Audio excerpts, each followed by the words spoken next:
Hello, in this video I want to show you how to connect PULSAR X2V2 Size 1 Mini with your PC.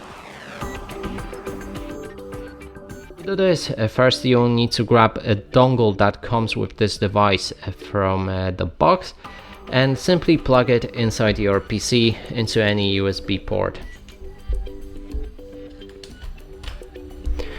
Then we can turn our mouse upside down and find the power switch, which should be turned to the right side.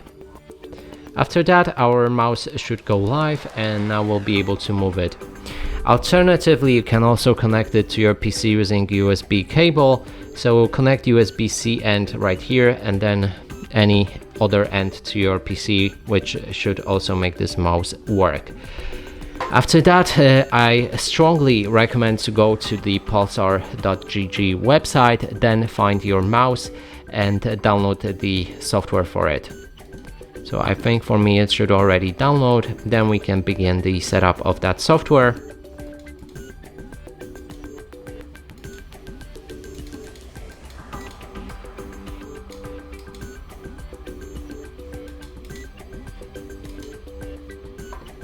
And inside that software we'll be able to adjust all of the settings regarding that mouse. And that's it for this video. Hope you like it. Please consider subscribing to our channel, leave a like and a comment below.